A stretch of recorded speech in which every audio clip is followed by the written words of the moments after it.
Voilà, chose promise, chose due. Je vous propose maintenant de faire le tour de quelques balises courantes en HTML.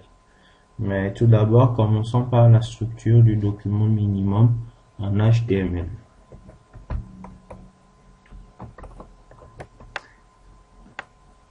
Voilà, là je suis sur Notepad++ et bon, je l'ai déjà fait.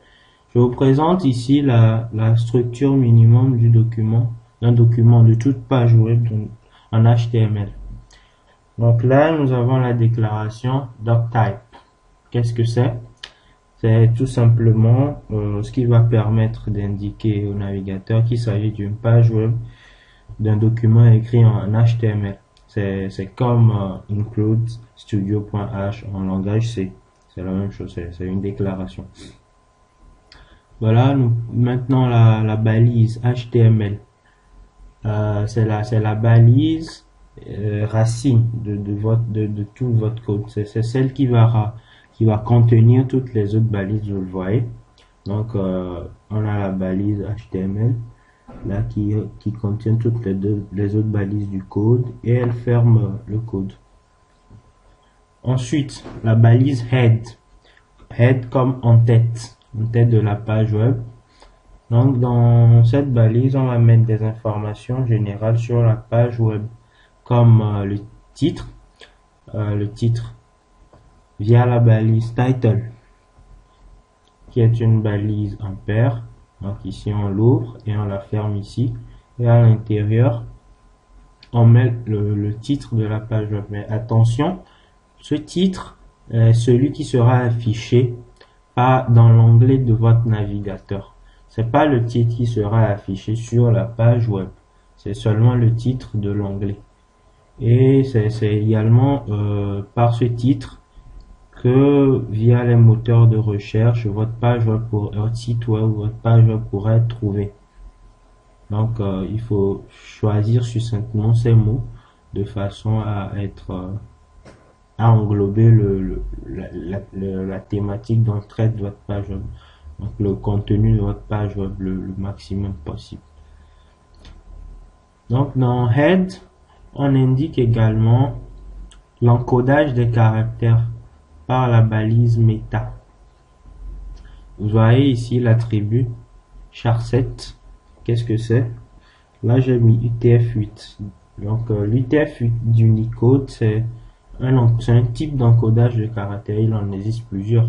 Mais celui-ci est le plus utilisé parce que il permet d'avoir le maximum de symboles dans toutes les langues que nous avons, hein.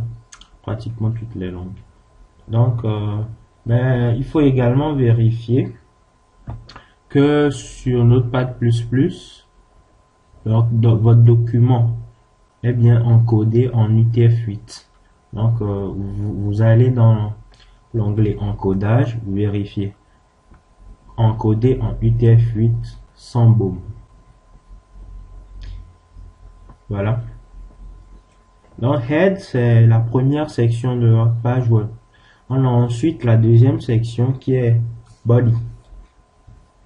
Donc, Body, corps. Ça veut dire corps. Donc, c'est le corps de notre page web. C'est là-bas que nous allons écrire tout ce qui sera affiché sur la page web, le contenu de notre page web. Donc, nous allons y revenir tout à l'heure, ne vous en faites pas. Et là, on conclut. Bon, on termine le code par la balise fermante de HTML. Donc, voici la structure du document, un document type HTML. Vous avez remarqué également ici des parties en vert. Qu'est-ce que c'est? Ce sont des commentaires. Voilà, ce sont des commentaires. Quand on écrit tout simplement pour nous souvenir du code, si on met du temps à y revenir dessus, ou bien pour ceux qui vont nous lire après, c'est-à-dire les internautes, les visiteurs de votre page web. Donc en HTML, tout le monde peut voir le code source de votre page. Il suffit juste de faire un clic droit. Là, attendez, je vous montre. Faites un clic droit sur la page web du navigateur et vous dites afficher le code source. On attend le navigateur se lance. On attend le navigateur se lance et on y va. Mais tout d'abord, j'écris un autre commentaire comme je l'ai pas fait, comme je l'ai déjà fait, pour vous permettre de voir. Donc pour écrire un commentaire, on met le chevron suivi de 2-6. Ensuite, là j'ai oublié le point d'exclamation. On ouvre le chevron suivi de point d'exclamation. Voilà, il se met en vert. Ensuite, vous mettez les 2-6. Vous mettez votre texte. Voici un commentaire, par exemple. Voici un commentaire. Et vous fermez en mettant encore 2 tirets suivi de la balise ferme, suivi du chevron ferme. Bon, voilà. Donc, c'est de cette manière qu'on met des commentaires en HTML. Oui. Donc, on met peut-être google.com, voilà.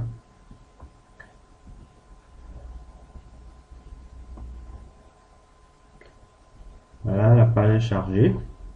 Donc, pour voir ce qui est derrière cette page web, voilà, nous mettons code source de la page, clic droit code source de la page, et il nous affiche le code source en HTML. Bon, je ne vais pas analyser ça, c'est assez complexe quand même, mais c'est juste pour vous montrer. Donc derrière toute page web, il y a un code, quelque chose de caché, le code HTML que vous pouvez voir. Vous pouvez vous plonger dessus si vous voulez. Voilà. Donc maintenant, on peut passer aux balises de structuration de texte. Les balises, je reviens à mon PowerPoint. Balises de structuration de texte et de caractères. Donc on a plusieurs balises de structuration de texte et de caractères. Donc c'est ce que vous allez mettre dans la partie body. Donc on commence par les paragraphes P qui a comme attribut aligne. Aligne qui vous permet de centrer le paragraphe, de le mettre à droite ou bien à gauche. À gauche, c'est le comportement par défaut de cette balise. BR qui nous permet de faire un saut de ligne. Les balises de titre. Donc en HTML, on a 6 niveaux de titre, du plus important au moins important. Donc quand vous mettez, voilà, c'est la balise HN, bon, N pour dire que ça va de 1 à 6. Quand vous mettez H1, c'est le titre du premier niveau. H2, le titre du second niveau. H3, du troisième niveau, etc. Donc, quand vous mettez H1, il sera affiché dans une taille de caractère qui est différente des autres. H2 sera affiché dans une taille qui est encore plus petite que 1, et ainsi de suite. Donc, en HTML, on peut faire également la mise en valeur d'un test, d'une partie de test, de certains mots. Voilà, c'est par les balises M et M. Voilà. C'est une balise en paire. Et elle signifie que le mot que vous indiquez, le mot que vous mettez à l'intérieur, elle signifie que ça a un peu de valeur. Donc le navigateur, en conséquence, il le met en italique. La balise strong, comme fort, donc ça veut dire que le mot a une valeur qui est importante. Donc le navigateur, il le met en gras. Ces balises ne veulent pas dire italique ou bien gras. C'est tout simplement le sens du mot. Ce sens que vous voulez donner au mot. Donc, le navigateur aurait pu choisir très bien de l'afficher.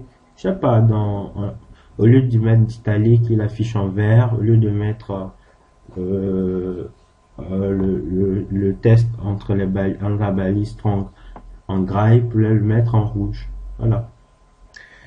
On peut également créer des puces en HTML par des listes à puces, voilà, par la balise UL, ou bien des listes numérotées par la balise OL. Et chaque élément peut être défini par la balise LI.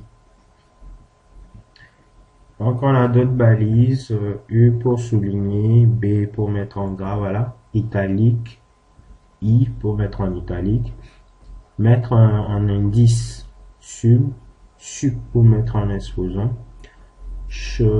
agir sur les caractères. Par exemple, la taille par attribut size de la balise font. Donc, vous mettez une taille 10, 15, etc. Et les couleurs, donc la couleur des caractères. Ça peut être, en HTML, on a des codes. Ça peut être du bleu, du vert, du rouge. Je vais vous montrer ça. Donc, ne tardons plus. Je vous montre tout de suite. Et pour finir, la balise HR, qui est une balise orpheline qui permet de faire des sauts de ligne. Pardon. Qui nous permet d'insérer une ligne horizontale. Pas une seule ligne, c'est la balise BR. Donc, revenons à Notepad++. Donc, on va mettre dans la balise body. Bonjour. D'abord, on crée un paragraphe. Voilà. On met bonjour et Crastien.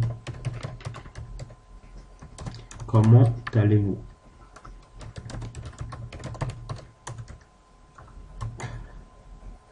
On ferme notre paragraphe. On enregistre. Voilà. Puisque c'était déjà un document. Bon, je crée un nouveau document pour vous montrer. Je le crée, je le mets new one. Voilà. Je copie le code ici. Et je le colle dans le nouveau document test. Vous voyez qu'il n'est pas coloré comme l'autre. Tout simplement parce que ici, j'ai pas choisi de coder en HTML. Donc, avec Notepad++, vous avez une multitude de langages dans lesquels vous pouvez coder. Donc, il suffit juste de venir dans l'onglet langage et de choisir dans le langage dans lequel vous voulez coder. Pour coder en C, vous avez C, C++. Pour coder en R, vous avez la R. Donc, nous, c'est le HTML. Donc, on choisit HTML. Et tout de suite, il nous colorie les balises. Voilà. On l'enregistre sous un format .html. Ça, je le souligne encore. Si vous ne l'enregistrez pas sous un format .html, le navigateur ne pourra pas l'interpréter. Il ne va pas le reconnaître.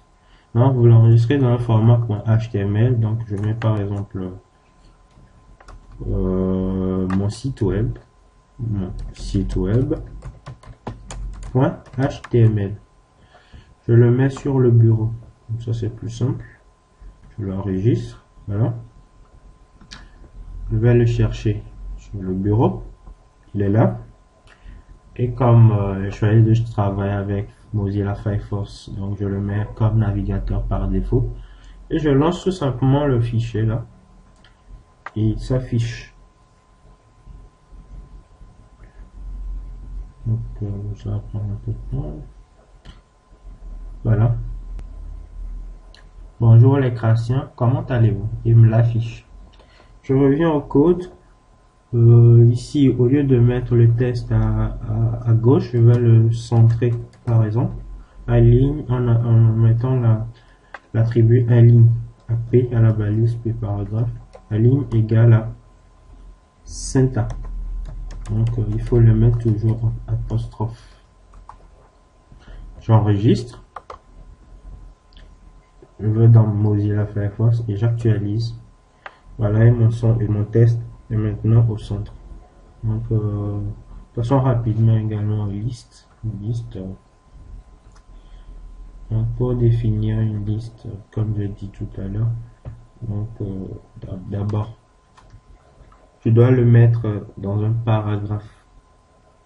Parce que en HTML, il existe des balises de type bloc et des balises de type inline. Voilà.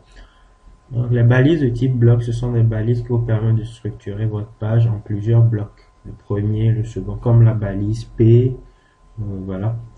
Les balises de titre également sont des balises de type bloc. Structurez votre page en plusieurs blocs. Et d'autres balises qui vous permettent d'écrire dans les blocs. Ce sont les balises qu'on appelle les balises inline. Donc je mets ici, je vais créer une liste à puces. Donc la balise UL. Donc le premier élément de ma liste à puces, c'est quoi? Je mets par exemple informatique. Informatique. Je ferme ma balise. Voilà. Le second élément, je vais mettre base de données. Je ferme également la balise. Et un troisième élément,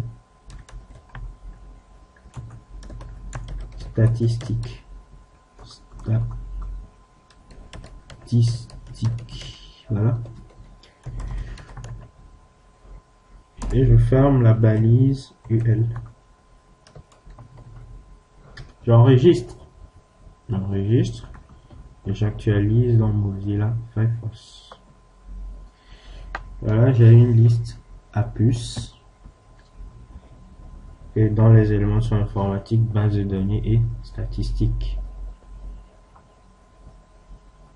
Je reviens à Notepad++ rapidement. Pour vous montrer la liste numérotée. Donc on change la balise UL par OL. On actualise. On enregistre d'abord. On actualise ici. Et va le numéroter. Voilà.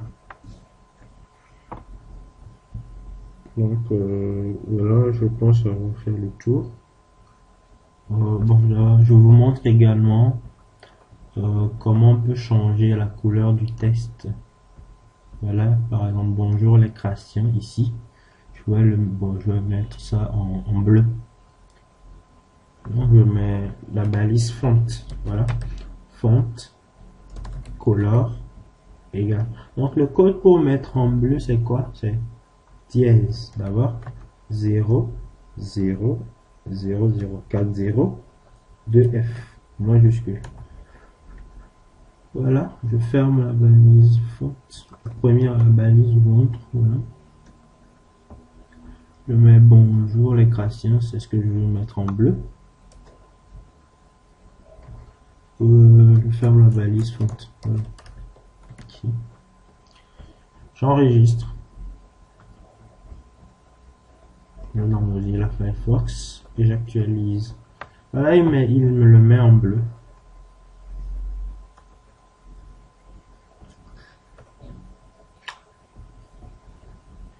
Donc, passons maintenant à la création de liens. Les liens en HTML. Donc, les liens en HTML sont créés par la balise A avec un attribut obligatoire href. Donc, il vous permet d'indiquer, par exemple, le lien, un lien absolu, un lien absolu qui est un lien qui est externe à votre site web, un lien vers Google par exemple. Donc revenons, je vous le montre. On revient à Notepad++ et je crée un lien vers Google. Donc je mets ici par exemple allons sur Google. Allons sur Google. Donc je veux qu'en cliquant sur ça, j'aille sur Google. Je mets la balise A avec l'attribut href et j'indique le lien. Donc c'est Google. Donc il ne faut pas oublier de commencer par http avec les slash www.google.com.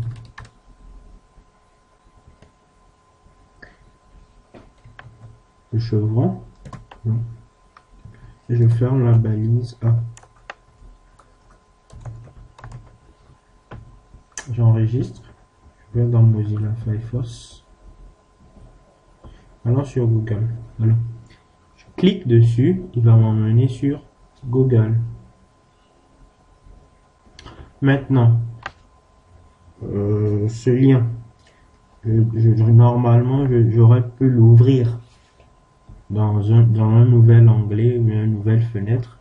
Donc il faut le lui spécifier par un autre attribut, target. Donc vous mettez target égale blanc. Entre guillemets informatique, vous enregistrez. Et je reviens en arrière pour être sur ma page. Je clique maintenant sur Google. Voilà. Mais là, attends, je pense qu'il y a un petit problème.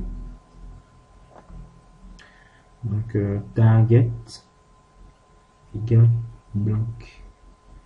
Voilà, en principe, ça devrait marcher.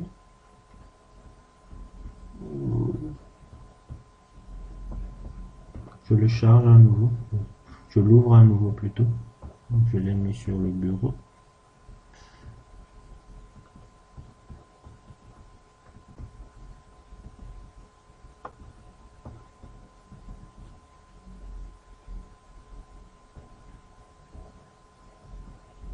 Voilà. Il me l'ouvre dans un nouvel onglet. Revenons sur Notepad++. Donc, on peut également ajouter un autre attribut qui est title, qui va nous permettre d'afficher une infobulle, une bulle d'aide pour savoir de quoi il s'agit. Donc là, je mets title, donc lien redirigeant vers Google. Lien redirigeant Google. Entre guillemets. Je l'enregistre. Je viens dans Mozilla Firefox. J'actualise ici. Et quand on pointe sur le lien, quand on pointe sur allant sur Google, il nous affiche lien redirigeant vers Google. C'est une infobulle. Donc là, ce sont des liens absolus avec quelques balises. Maintenant, nous allons apprendre à créer des liens relatifs. Donc, un lien relatif, c'est un lien interne à votre site web, qui vous permet de passer d'une page web de votre site à une autre. Donc, pour cela, nous devons créer deux pages web. Voilà, on va créer deux pages web pour notre site. Moi, je l'ai déjà fait. Je vais l'ouvrir tout simplement et le remplir. Donc, je l'ouvre dans Notepad++.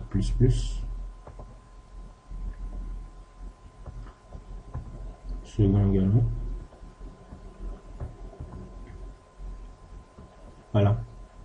Donc, j'ai la première page sur laquelle j'ai affiché bienvenue sur mon site. Vous êtes sur la première page. Maintenant, je vais mettre un autre test, donc un lien pour vous permettre d'aller sur la page 2. Allons sur la deuxième page. Voilà. Maintenant, c'est le texte. Je crée maintenant les liens. Donc, je vais tout d'abord la balise A avec l'attribut href. Href égale. Donc, j'indique maintenant le chemin de la page, de la deuxième page. Donc, là, il n'y a pas de problème. La page 1 et la page 2 sont dans le même dossier. Donc, je mets tout simplement page 2. .html. J'indique l'extension. Sinon, il va pas me chercher, il va pas trouver le document. Donc, href égale la page de .html. Allons sur la deuxième page. Je ferme par la balise fermante. Là, j'enregistre.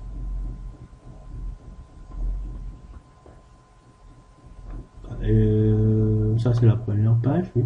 Sur la page 2, je vous montre ce qui est affiché. Page 2, bravo, vous y êtes arrivé. J'enregistre également, c'est déjà enregistré. Donc, je le lance tout simplement dans Mozilla Firefox. Page 1, HTML. Je le lance. Voilà. Donc, là, vous voyez que les liens sont en violet parce que je l'ai déjà fait. Même si je le refais maintenant, il considère que c'est déjà fait. Sinon, ça aurait dû être en bleu. Donc, je clique tout simplement ici et il va m'emmener sur la deuxième page. Bravo, vous y êtes arrivé. Mais supposons, on peut imaginer que les pages 1 et 2 ne soient pas dans le même dossier. Mais en principe, l'idéal est que ces deux pages soient proches quand même. Mais il peut arriver qu'elles ne soient pas dans le même dossier. Par exemple, la page 2 peut être dans un dossier, dans un sous-dossier du dossier de la page 1. Donc ici, j'ai un dossier, je vais le mettre tout simplement dedans. Je mets la page dedans, dans le dossier. Le nom, c'est dossier. Voilà. Donc ici, dans Notepad++, je dois changer. Oui. Donc je vais le faire. Donc dans Notepad++, je dois changer le chemin pour qu'il puisse maintenant refaire le lien. Donc je viens ici au niveau de href et je mets sous-dossier /h2.html. J'enregistre. Je reviens dans Mozilla Firefox, j'actualise. Je le lance à nouveau pour ne pas avoir des problèmes comme tout à l'heure.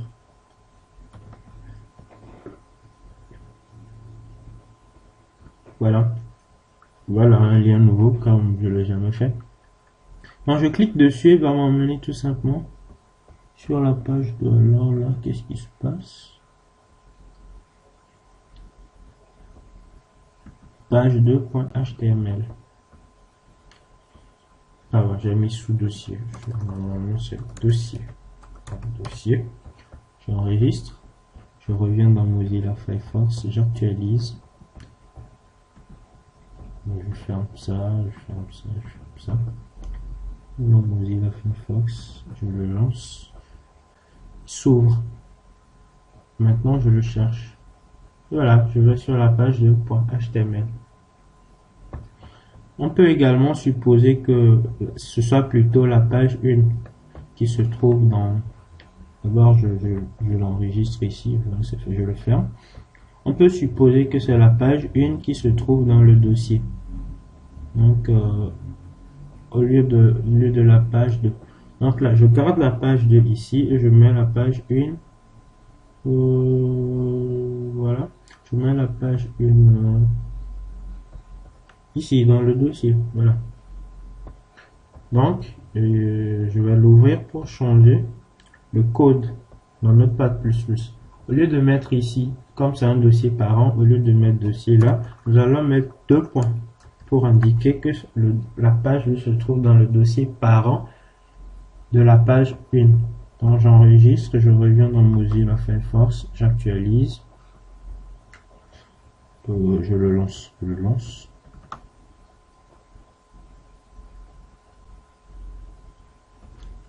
Donc je clique dessus et il m'emmène également. Voilà. Donc l'idéal quand même c'est d'avoir les pages dans un même dossier, mais il peut arriver que ces pages ne soient pas dans les mêmes dossiers. Donc c'est pourquoi il faut savoir indiquer le chemin. Le troisième type de lien qu'on peut faire, c'est le lien vers une encre. Une encre, c'est quoi? C'est comme un repère que vous mettez dans un document HTML, dans une page web. Donc quand elle devient trop longue, par exemple, donc, vous permettez à l'utilisateur de passer directement à la partie qui l'intéresse, de faire un saut dans la page. Donc c'est ce que nous allons faire maintenant. Et la création de l'encre se fait avec l'attribut ID. ID qui identifie de façon unique chaque balise par un nom. Donc on crée d'abord l'encre et ensuite on fait la référence dans la balise A. Au niveau de href par dièse. Voilà. Donc je vous le montre. Mais pour ça, il faut que nous ayons quand même un minimum de tests. Donc je viens dans mon dossier. Donc j'avais déjà écrit quelque chose de similaire avec beaucoup de tests. C'est encre.html. Voilà. Voilà. C'est plutôt non, Notepad++, voilà. Donc voici, si je l'analyse rapidement, je vérifie que c'est bien codé en HTML. Ouais, ça l'est. Je l'analyse rapidement. Ici, donc vous savez déjà, ça doit taper HTML head. Nous sommes dans body. Donc j'ai créé un premier paragraphe. Donc bienvenue sur mon site, je suis qui Opera. Raccourci. Maintenant, un autre paragraphe pour aller directement dans une partie. Ici, nous avons jusqu'en bas, nous avons mis un certain nombre de modules base, physique, statistique, océanographie, météo, jusqu'à informatique. Donc, pour que vous puissiez remarquer quand même le saut de ligne, on va créer plutôt une encre vers la partie basse de la page. Donc, je vais créer l'encre au niveau de informatique. Donc, par l'attribut id égale, voilà, info. Je vais mettre info.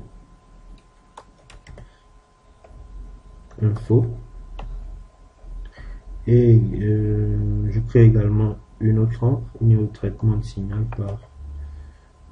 par id égale, je vais mettre tout simplement tr. Maintenant, je viens au niveau du paragraphe où il est écrit aller directement à la partie. Là, je fais un saut de ligne. Et je mets ici. Le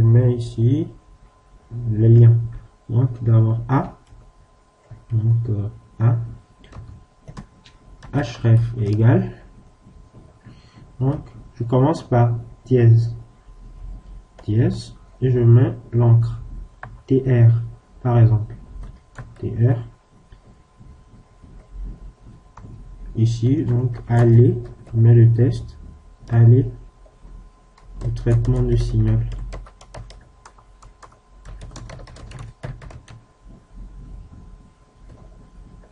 Je ferme ma balise. Voilà. Je la copie, je copie ça. Ouf. Je la copie et je la colle là. Donc au lieu de mettre ici TR, je vais mettre info. Aller à l'informatique. Aller à la partie informatique.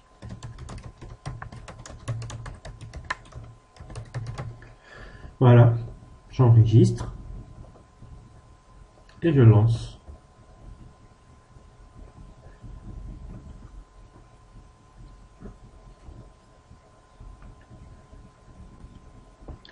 Oh, qu'est-ce qui s'est passé?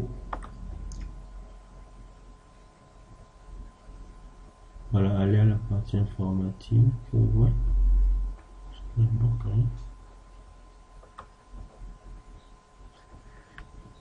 Là, j'ai pas fait de saut de ligne, c'est pourquoi. Oh, saut de ligne.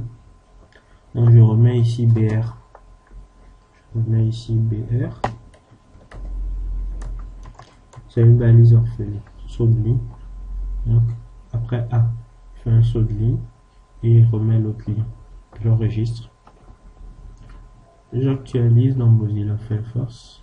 Voilà, je me décale les deux lignes. Donc, je mets aller à la partie traitement de signal. Voilà, il m'y conduit. J'espère que vous avez remarqué le saut de ligne. Aller à la partie informatique.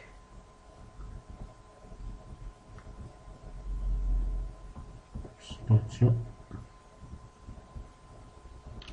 Aller à la partie informatique.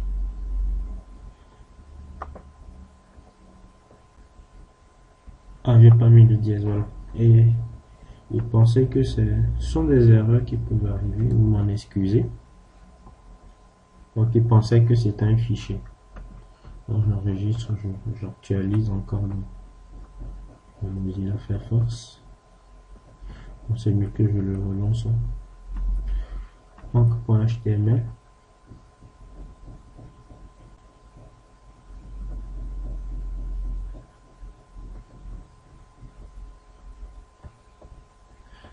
Aller à la partie informatique, je clique et il m'y conduit. Donc voilà. On peut créer également des encres, on peut faire également un lien vers une encre qui se trouve dans une autre page. Donc je vous montre ça également rapidement. Donc je suis sur la page 1 ici. Donc, au lieu de mettre page de .html, je vais mettre quoi? Je vais mettre le lien vers l'encre qui se trouve sur la page encre. Donc, je mets encre.html dièse, je mets info. Donc, il va chercher la page. Il va chercher la page encre et va aller directement à la partie info. J'actualise. Page 1. Page 1. Je le lance directement. Se trouve ici. Je le pour éviter tout problème. Donc, je le remets dans le dossier là, le dossier avec la page encre. J'aurais pu quand même indiquer donc 2 points pour qu'il aille chercher dans le dossier parent. Donc, mais je vous l'ai montré tout à l'heure, donc en principe il n'y a plus de problème.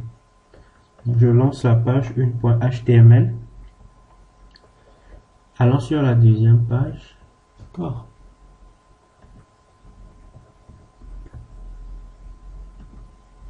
Page 1.html. Oh, bon. Allons sur la page encre. Allons sur la page encre. Module informatique.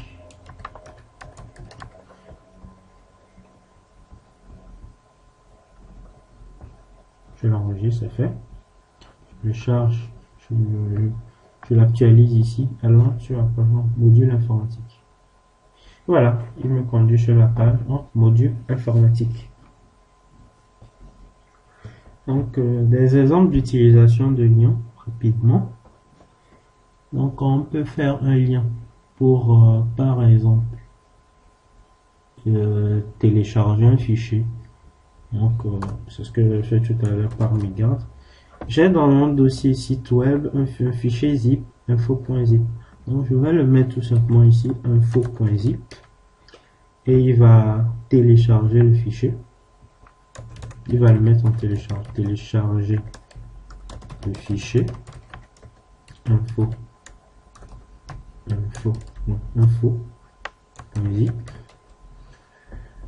Il va le mettre en lien. J'actualise. Je reviens sur Mozilla Firefox. J'actualise ici.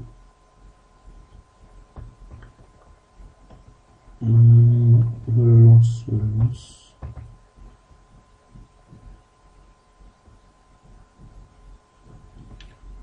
Donc, pour ne plus avoir de problème, je ferme toute cette page là. Voilà.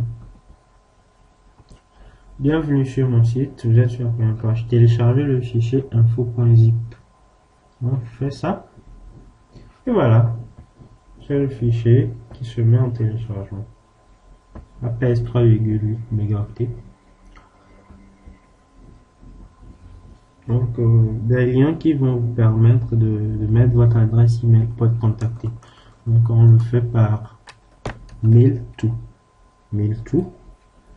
Deux points. Vous mettez votre adresse mail, je sais pas, exemple @abcd.com.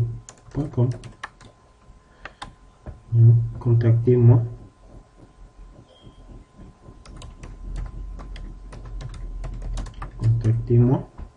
J'enregistre.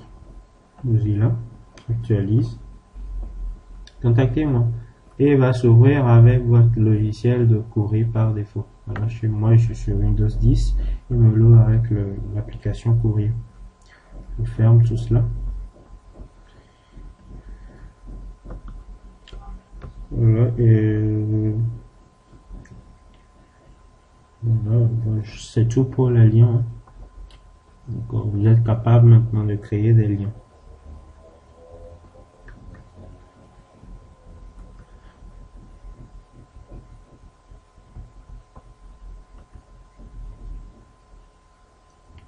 Maintenant, les images. Comment insérer une image en HTML? En principe, vous devez avoir d'abord une idée des formats différents d'images qui existent. Donc, on a le JPEG, le PNG, le GIF, le bitmap, sont des formats. Donc, sur le web, il y a principalement 3 formats qu'on utilise. Ce sont les 3 premiers que j'ai cités. 3 premiers là. mais parce que ce sont des formats compressés. Donc, ils permettent d'avoir des images pas trop lourdes.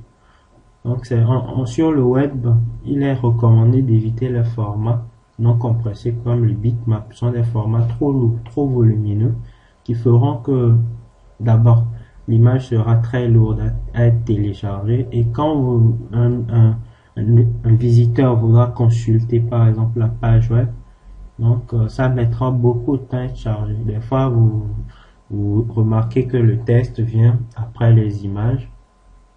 Donc c'est à cause de la taille des images. C'est vraiment un ennemi du web. Et c'est quelque chose qui peut décourager les impatients. Voilà. Donc chaque format d'image est adapté. Pour des photos, utilisez le format JPEG. Pour des logos, le format PNG. Pour des images animées, utilisez le format GIF. Donc, la balise qui nous permet d'insérer des images en HTML, c'est la balise orpheline IMG. Elle a deux attributs obligatoires, CRC qui permet qui permet d'insérer le chemin de votre image, et la balise alt. Alt, c'est un test alternatif. Donc, c'est le test qui sera affiché quand votre image ne se chargera pas, ou bien c'est le test qui sera affiché sur le navigateur des personnes non-voyantes. Donc, si vous ne mettez pas l'attribut alt, considérez que votre code n'est pas conforme aux réglementations HTML. Donc, il faut toujours mettre ces deux attributs. Donc, IMG, comme je le disais tout à l'heure, c'est une balise de type inline. Donc, elle doit se mettre dans une balise de type bloc. Donc, on va le mettre tout simplement dans paragraphe. Ouais. Donc on va mettre une image, on va mettre une image ici. Donc je fais IMG SRC. SRC pour indiquer le lien. Le chemin, pardon. Chemin, c'est mieux. Le chemin, c'est, j'ai une image ici. Une image HTML.png. Voilà. Que je vais mettre ici. Donc HTML. .png.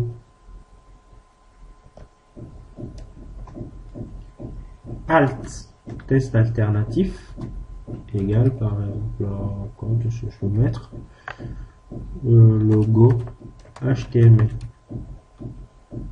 Je vous apprends également un autre attribut. Donc il s'agit de l'attribut title. Donc elle va nous permettre, comme tout à l'heure, de faire une infobulle. Title égale ici. Voici un logo HTML. Voilà. Pourquoi ça? Voici un logo. Voici un logo HTML5. C'est bien. Pour éviter tout problème. Et je ferme. Comme c'est une balise orpheline. J'enregistre. Je reviens dans Mozilla Firefox et j'actualise. Et voilà. J'ai mon image, mon logo HTML5 qui est affiché. Et si je pointe dessus, je devrais avoir une infobulle.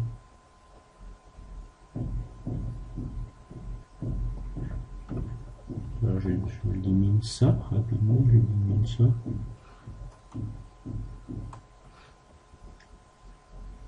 Oh, j'ai pas fermé ça, voilà.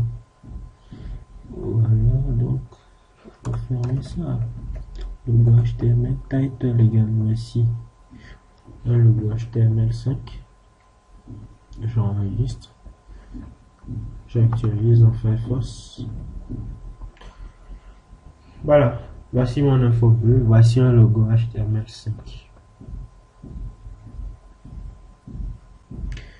Donc, on peut faire également des images cliquables.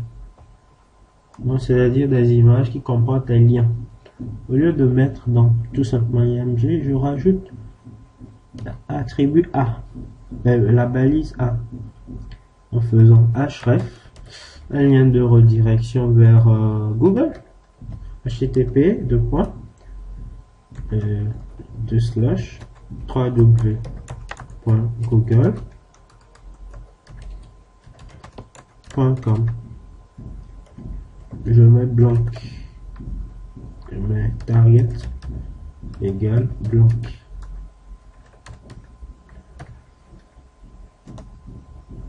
Je ferme ça. Bon, img, voilà, je ferme A.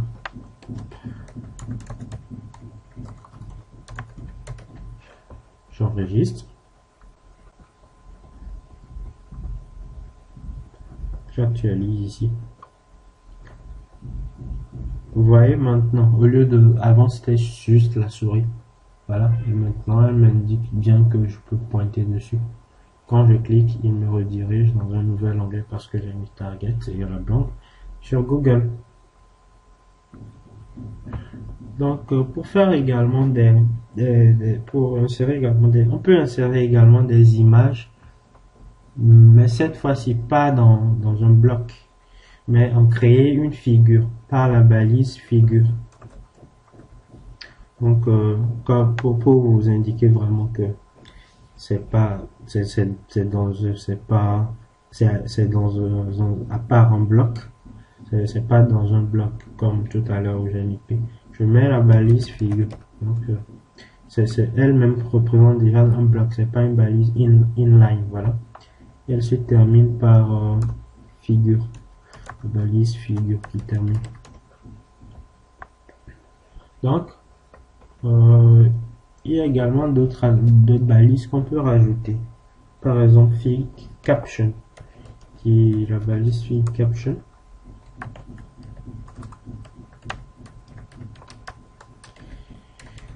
Elle va nous permettre d'indiquer une légende de notre figure. Ferme par fig caption. Voilà, on enregistre tout cela, enregistre. Et donc, j'actualise ici. Apparemment, vous avez constaté que la légende, hein, voilà. C'est plus une image insérée dans un paragraphe, mais c'est devenu une figure. Et c'est tout également pour les images, hein. Passons maintenant aux arrière-plans, rapidement aux arrière-plans. Donc, on peut apprendre également à modifier l'arrière-plan de sa page web en introduisant à la balise body quelques attributs, par exemple BG color. Donc, on va mettre, au lieu de mettre du bleu, non, on va mettre du vert. Le code du vert c'est 00 FF 00. Donc voilà, BG color. Donc on peut changer également la couleur du test. Quand je vais le mettre en vert, heureusement c'est du vert, le noir pourra apparaître dessus, mais si c'est par exemple du noir, donc il faudra mettre le test en blanc. Donc vous pouvez mettre le test et changer également la couleur. Donc le lien, changer la couleur des liens, ça se fait également. Donc l'attribut vlink pour changer la couleur d'un lien déjà visité. Donc par défaut c'est du violet. Et alink pour changer la couleur d'un lien toujours actif, par défaut c'est du bleu. Mais sachez également qu'on peut faire tout cela en CSS. Donc juste pour vous montrer ici, j'enregistre,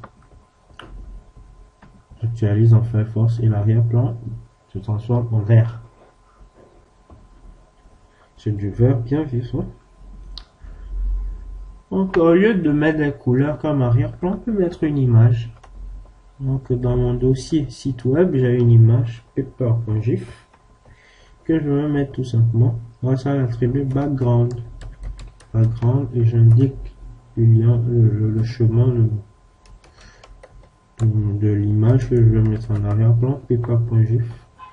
J'enregistre, Je reviens dans Firefox, j'actualise et me le met en arrière-plan. Voilà, en mosaïque, en mosaïque. Donc c'est une petite image qui a combiné. Et me l'a mis en mosaïque. Et pour finir, les balises, la liste des balises les plus courantes en HTML, on va voir comment créer des tableaux. Donc, pour créer un tableau en HTML, on utilise la balise table. J'ai une balise de type bloc. Donc, on peut l'insérer directement ici. Attendez, j'ai déjà créé un tableau. Donc, je vais vous le montrer, je le commente tout simplement. Tableau. Voilà.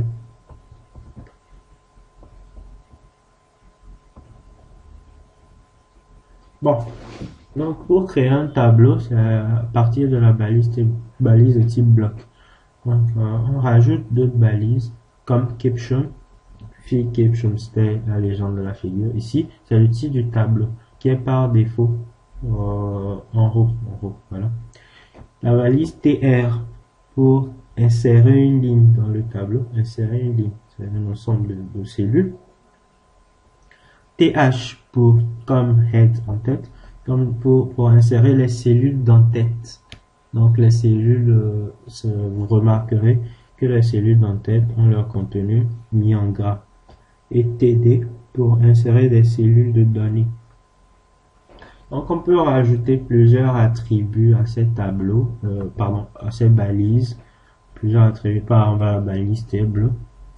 Donc choisir de l'aligner à gauche, à droite, au centre. Donc la couleur de l'arrière-plan par BG Color, comme on vient de voir également. La couleur des bordures, border color. Et width, la largeur, height, la hauteur. Il faut l'introduire, ce sont des pourcentages. Et border. Donc là c'est particulièrement important parce que si vous la mettez par défaut c'est 0 et si vous changez pas cette valeur par défaut, votre tableau n'aura pas de bordure tout simplement. Donc, et pour les cellules, on a d'autres attributs. On peut mettre à ligne pour disposer horizontalement le contenu des cellules. Donc de la gauche, la droite, le centre. V à ligne pour disposer verticalement. Donc le contenu des cellules, soit il le met en haut, au milieu ou en bas. Row span.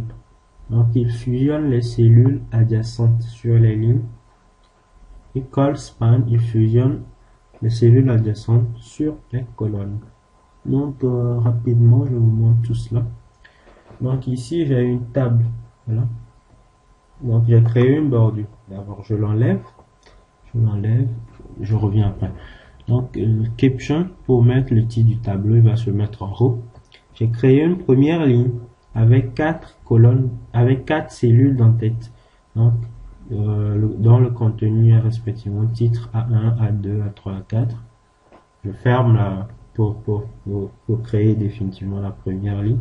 J'insère une seconde ligne et là je décide oui de mettre la première cellule d'en-tête, de mettre son arrière-plan en bleu, voilà, et le contenu, c'est-à-dire le texte que vous allez mettre. Donc je peux changer sa couleur pour qu'il s'adapte à cet arrière-plan par font color. Souvenez-vous, dans les balises de structuration de test. Donc j'introduis ici une nouvelle couleur pour vous, c'est le gris. Donc ici, c'est le titre 1, il va se mettre en gris et dans la cellule aura comme arrière-plan du bleu. Donc je crée d'autres cellules de données, 3 B2, B3, B4. J'enregistre, c'est bon. Si je l'avais lancé par méga, je le refais. Tableau. Voilà, il se lance. Si je décide de supprimer un border ici, vous allez voir que le tableau créé n'aura plus de bordure. Il sera sans bordure, voilà. Donc il faut le mettre. Je vais essayer également de fusionner tout cela pour mettre ici par un seul titre. Donc sur la première ligne, donc TR sur la première ligne, je vais supprimer tout ça. Je vais mettre, donc je fusionne sur les colonnes. Moi je mets col span égale 3. Col span égale 3. 4, 4 sur ces 4 cellules en bas pour qu'elles soient bien disposées. Col span égale 4. J'enregistre. Alors, non, voilà, c'est ici. Col span égale à 4. J'enregistre. Je viens ici. Enfin, je me lance. Titre 1, voilà. Donc j'ai fusionné. Je fusionne ici les 4 cellules sur les colonnes, la première, la deuxième, la troisième et la 4. Donc je pense avoir fait le tour, hein. Le tour des balises. On peut utiliser un HTML. Donc vous avez maintenant le bagage nécessaire pour pouvoir approfondir. Mais avant de conclure, j'aimerais vous montrer donc une page web. Ce qu'on peut faire avec du HTML, une page web écrite tout simplement en HTML. Donc tout ce que je vous ai raconté, que ce soit dans la première partie de la vidéo ou bien dans la seconde, je l'avais rédigé. Donc j'ai essayé de constituer une page web. Là je vous la présente ici. J'ai réalisé une page web sur laquelle j'ai mis donc tout ce que je vous ai présenté. Mais malheureusement, je ne peux pas vous mettre le lien dans la je peux pas vous mettre le lien dans la vidéo parce que je ne l'ai pas hébergé. Donc il faut payer pour cela. Il faut trouver un hébergeur, le payer pour qu'il mette votre site et pour qu'il devienne accessible de tous. Donc voilà la page que j'ai créée tout simplement en HTML. Donc vous voyez que c'est vrai, on a essayé un peu de la designer, mais ce design aurait pu être meilleur avec du CSS. HTML, il n'est vraiment pas complet. HTML, c'est la base du web, mais il n'est vraiment pas complet sans le CSS. Et si vous voulez créer des sites en couper le souffle, vraiment, il va falloir vous plonger en CSS et dans les scripts de programmation. Je le rappelle, JavaScript, Python, PHP. Donc vous avez du travail à faire quand même. Donc et voilà, ce tutoriel prend fin. J'espère vous avoir appris des choses. J'espère que vous avez aimé. Donc si vous avez aimé, n'oubliez pas de mettre en bas un petit like. Et si vous avez des remarques, indiquez-le en commentaire. Voilà. Et merci. À la prochaine.